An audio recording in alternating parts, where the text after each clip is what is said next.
ఎంత పాపాత్ములు వీళ్ళు. అసలు మానవత్వం అనేదే మచ్చకు కూడా లేదు. కొంచెం కూడా జాలి లేదు వీళ్ళకి. మన ఇంటిని నాశనం చేశారు, సామాన్లన్నీ చిందరవంతర చేశారు. వీళ్ళకి కాస్త కూడా జ్ఞానం లేదు. ఏదో గుట్టుగా కాపురం చేసుకుంటున్నాం. మానకి సహాయం చేయకపోతే చేయకపోయారు, కనీసం ఇబ్బంది పెట్టకూడదని తెలీదా?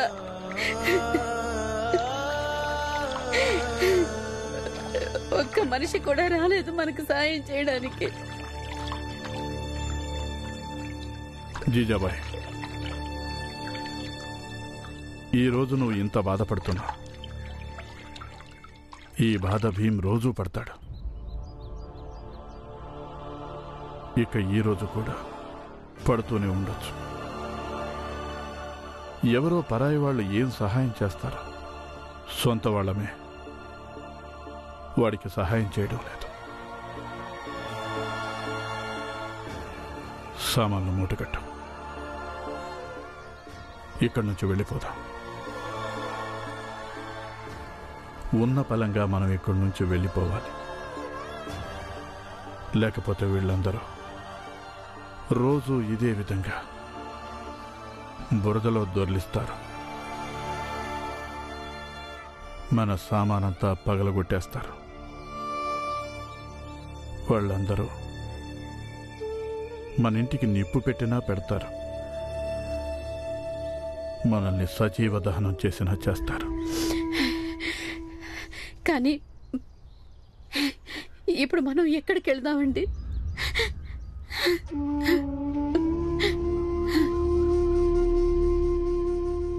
తిరిగి ఆ ఇంటికి వెళ్ళలేము. వెళ్ళాలంటే చాలా చోటుంది. ఇప్పుడు నిజం చెప్పు. ఎందుకంటే నిజం చెప్పుండడం వల్ల మనకి పోరాడే శక్తి ఉంటుంది. ఇక్కడే మనదే అబద్ధం అయితే ఇంకెవరితో పోరాడతాం? ఎవరిని ఏమంటాం? వాళ్ళందరూ ఇదే మాట అన్నారుగా. మనం అబద్ధం చెప్పి వాళ్ళని మోసం చేసామని. చూడు జీజాబాయ్, నువ్వు చెప్పిన ఒకే ఒక అబద్ధానికి మూల్యం నేను నీకు ముందే చెప్పాను. అబద్ధం చెప్పినందుకు మూల్యం ఏదో ఒకరోజు చెల్లించాల్సి వస్తుందని. చెల్లించాం.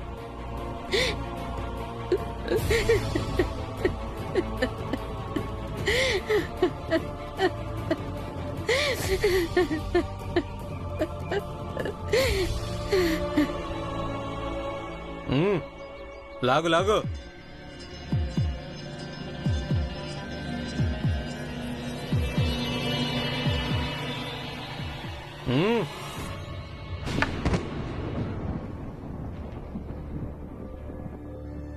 లేగు. అరే లేచి నా పొలంలో నుంచి బయటికి వెళ్ళి చావురా.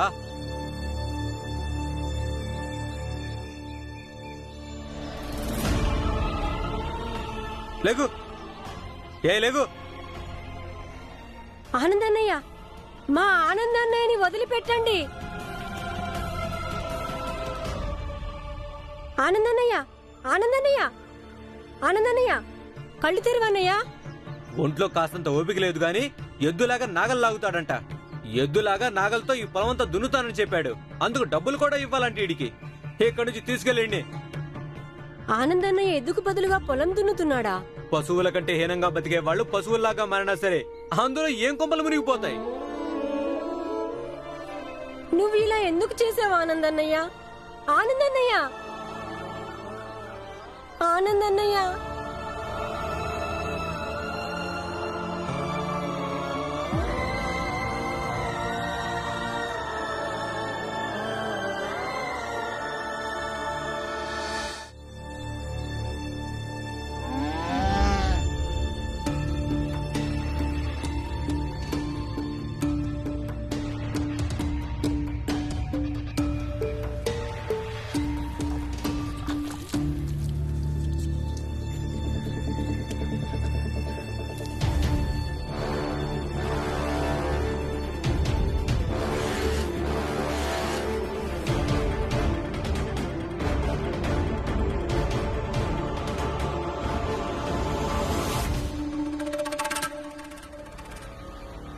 ఏ అబ్బాయి ఏం చేస్తున్నావు?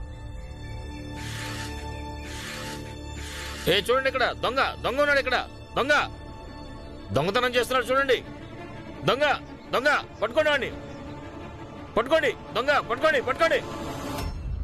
లెగు ఆనందన్నయ్య, ఆనందన్నయ్య లెగు, ఆనందన్నయ్య. భీమ్,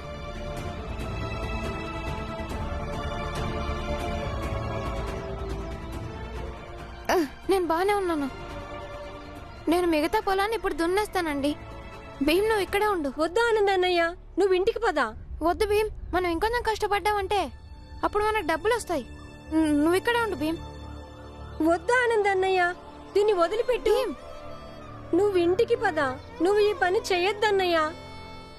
ఇప్పుడు ఇంట్లో వాళ్ళకి కనుక తెలిసిందనుకో, అది ఈ పని చేసే నువ్వు వాళ్ళకి అన్నం పెడుతున్నావని, అప్పుడు వాళ్ళు ముద్ద కూడా నోట్లో పెట్టరు. కానీ తులసి కడుపు నొప్పి ఎలా తగ్గుతుంది భీమ్? ఇంట్లో అందరం అన్నా ఎలా తింటాం భీమ్? భీమ్, పరిస్థితిని అర్థం చేసుకో. మనం రోజు రాత్రి పానకం తాగి పడుకోలేము. సరే అయితే అన్నమే తినండి. ఈ పనంతా పూర్తి చేశాక అప్పుడు డబ్బులు తీసుకోండి. సరే. ఆనందన్నయ్య, నువ్వు ఇంటికి పదా.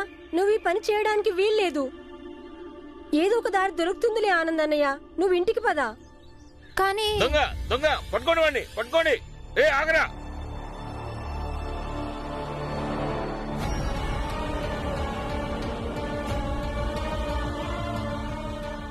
అతను బాలా అన్నయ్య.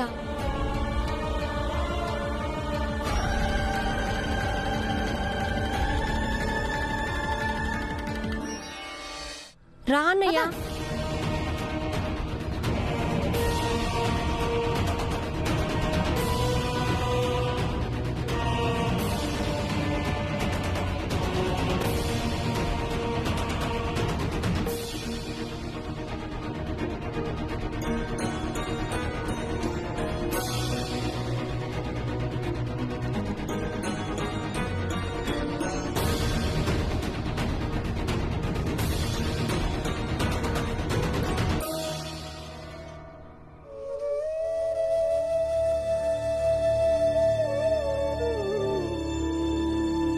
ఓర్చుకో తల్లి, దొంగ కొంచెం ఓర్చుకో. దొంగ దొంగ పట్టుకోండి పట్టుకోండి. దొంగ బాలా, ఇది తీసుకో పాలు. దీంట్లో మందు కలిపి తులసికి తాగించు త్వరగా. మందు ఎక్కడుంది? మందు భీమ్ దగ్గర ఉంది.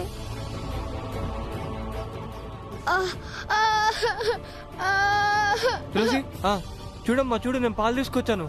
నేను ఇప్పుడే వెళ్ళి భీమ్కి తీసుకొస్తాను, సరేనా? బాలా బయటికి రా. ఇదిగో చూడండి దొంగ పిల్లలు, బయటికి రా. భీమ్, భీమ్ మందివ్వు. ఆ మందివ్వు భీమ్. ఆహా, ఆ దొంగిలించిన పాలల్లో మందు కలిపి తాగించండి. ఏంటి చూస్తున్నావు? మందివ్వు. లేదు బాలా అన్నయ్య, నేను దొంగతనాన్ని సమర్థించలేను. తులసి, భీమ్ ను మొండి పట్టద్దు. తులసికేమన్నా అయితే చూడు తనకి ఎంత నొప్పిగా ఉందో. మందివ్వు. ఇప్పుడు ఇది నీకు పరీక్ష భీమ్. మేము చూస్తాం నీతులు చెబుతావో లేక నీతి తప్పుతావో.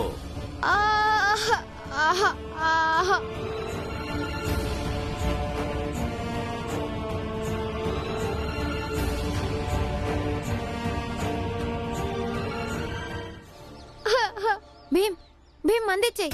చూడు తులసి కడుపు నొప్పితో ఎలా ఏడుస్తుందో. అయినా కొంచెం పాలు తీసుకున్నంత మాత్రాన ఎవరికి ఎలాంటి నష్టం జరగదులే భీమ్. ఇవ్వు భీమ్. నష్టం ఎందుకున్నదిరా? ఏ పశువునైతే వీడు అంటుకున్నాడో ఆ పశువు అశుద్ధమైపోయింది. ఇప్పుడు దానికి నష్టపరిహారం ఎవరిస్తారు? బాలన్నయ్య. అయితే మీరందరూ చేయించుకోండి శుద్ధీకరణం. నువ్వు దొంగతనం చేశావు, జైలు నుంచి రాగానే రెండో నేరం చేశావు. దీనికి నీకు తప్పకుండా శిక్ష పడుతుంది. తులసి, తులసి, నేను శిక్ష అనుభవించడానికి సిద్ధంగా ఉన్నాను. నా చెల్లెలకి నయమైతే చాలు. ధైర్యంగా ఉండు తులసి, అదే తగ్గిపోతుంది. ఏడవద్దు. భీమ్ మంది ఇవ్వు. వీళ్ళ దృష్టిలో ఇది దొంగతనం అయితే ఈ దొంగతనానికి శిక్ష వాళ్ళ అన్నయ్యతో పాటు మనం కూడా అనుభవిద్దాం. కానీ ముందు ఇప్పుడు తులసి కడుపు నొప్పి తగ్గాలి. ఇవ్వు ఇవ్వు, మందంటా ఇవ్వు. మా అమ్మాయి బాధతో విలువెల్లాడుతోంది. మీరేం శిక్ష వేస్తారో వేసుకోండి, కానీ దీనికి ముందు మంది ఇవ్వండి. కాని వీడు దొంగతనం చేశాడు, వీడికి తప్పకుండా శిక్ష పడుతుంది. కాని మేము ఇది చూడాలి, వీడు దొంగిలించిన పాలను తన అక్కకి ఇస్తాడో లేదో అని.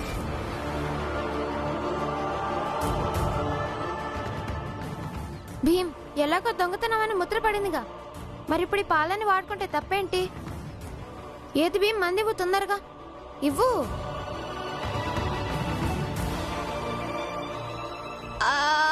ఊరుకో తులసి. గురువుగారు, ఇప్పుడు మీరే చెప్పండి, నేను ఏ నిర్ణయం తీసుకోవాలి? భీమరావు, ఇది నీ వ్యక్తిగతమైన నిర్ణయం. ఎందుకంటే కొన్ని నిర్ణయాలు సిద్ధాంతాల ప్రకారం కాదు, ఆయా వ్యక్తులు వాళ్ళ పరిస్థితులకు అనుగుణంగా తీసుకుంటారు. సిద్ధాంతపరంగా చూస్తే మంచి విషయాలు కూడా కొన్నిసార్లు వ్యక్తి యొక్క వ్యక్తిత్వాన్ని బట్టి తప్పవుతుంటాయి. ఈ పరిస్థితిలో నువ్వు ఎలాంటి నిర్ణయం తీసుకుంటావో అది నేను చూడాలనుకుంటున్నాను.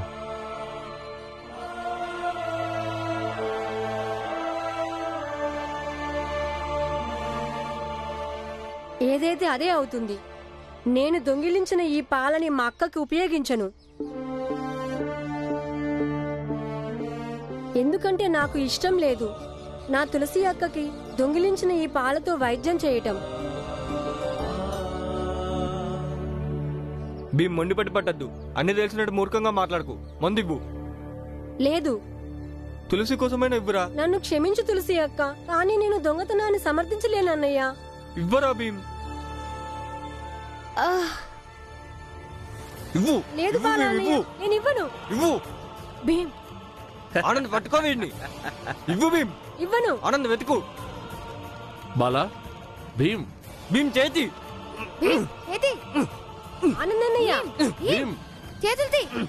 భీమ్ వీళ్ళ మాట విను. ఆనంద్ వాడిని వదిలిపెట్టు. బాలాన్ని ఆనందనయ్య.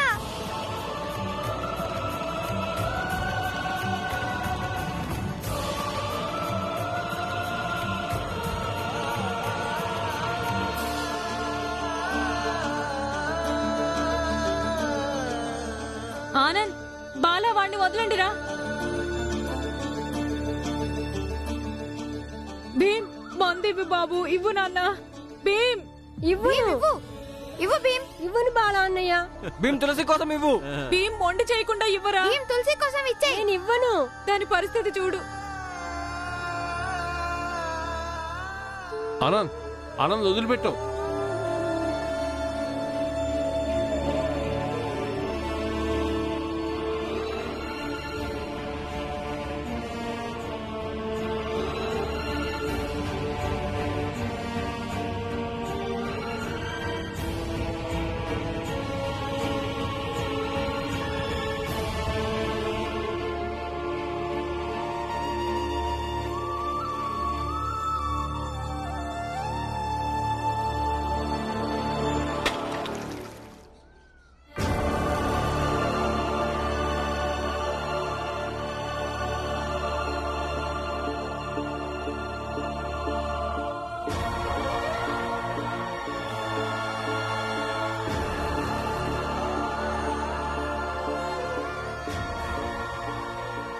నేను భీమ్ సమర్థిస్తున్నాను. భీమ్ చెప్పింది నిజమే.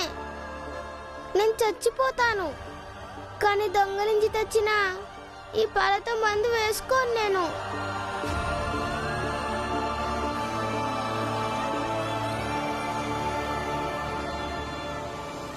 తులసి. తులసి. కాని వీడికి దొంగతనం చేసినందుకు శిక్ష పడుతుంది. మీరందరూ కాస్తైనా మానవత్వం చూపించండి. చిన్న చిన్న పిల్లలు ఆదర్శంగా నిలబడ్డారు, కానీ మీరు నీ పాఠాలు నీ బళ్ళో చెప్పుకో అంబేద్కర్. ఇప్పుడు పంచాయతీ పెడతాము, అక్కడే నిర్ణయం జరుగుతుంది. మాకందరికీ అర్థమైంది, భీమరావు బాగా భయపడిపోయాడు. ఇప్పుడు వాడి అన్నకి శిక్ష పడుతుందని, కానీ తక్కువ శిక్ష పడాలని అందరూ కలిసి నాటకం ఆడుతున్నారు. మేం వెర్రివాళ్ళం కాదు. పదండి సోదరులారా, పదండి.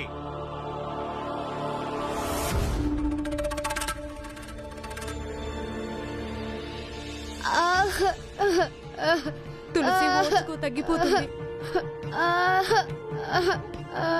భీమ్ పంచాయతీ అప్పుడు పెట్టేవాళ్ళు ఇప్పుడు కూడా పెడతారు. కానీ నువ్వు మొండి పట్టు పడితే తులసి ప్రాణాలకే ప్రమాదం. అలా ఎలా ప్రాణం పోతుంది? ఒక గురువు ఉండగా తన శిష్యుడికి ఆపద వస్తే ఆ గురువు ఏమీ చెయ్యలేకపోతే అది ఆ గురువుకే ఎంత అవమానకరమైన విషయం. భీమరావు, ఇదిగో చూడు, నేను పాలు తీసుకొచ్చాను.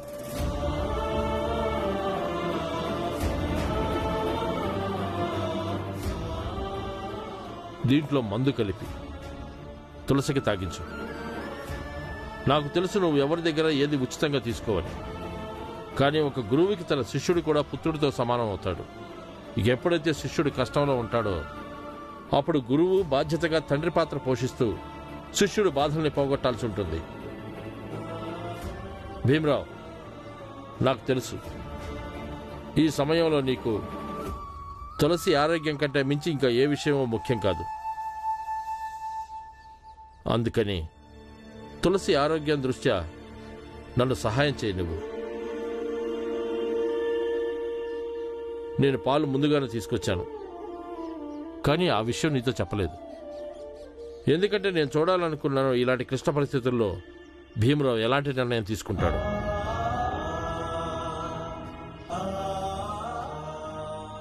చూడు భీమరావు, నువ్వు ఇవాళ తీసుకున్న నిర్ణయం ఉందే సర్వశ్రేష్టమైంది.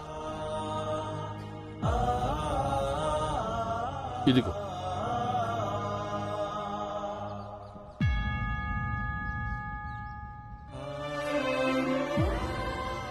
మంజుల అక్క, ఈ మందు కలిపి తాగించు. తొందరగా వెళ్ళు మంజుల. తగ్గిపోతుంది తగ్గిపోతుంది, ఇంకా తగ్గిపోతుందిలే.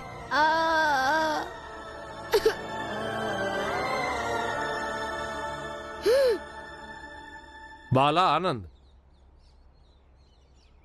నేను మీ ఇద్దరికి ఒక మాట చెప్పనా? జీవితంలో మనకెప్పుడు మంచి చెడుల్లో ఏదో ఒక దాన్ని ఎంచుకోవాల్సి ఉంటుంది. కానీ ఒక్కోసారి రెండు దారుల్లో నుంచి మనం ఎప్పుడూ మంచి దారినే ఎన్నుకోవాల్సి ఉంటుంది. ఈరోజు అదే పరిస్థితి వచ్చింది.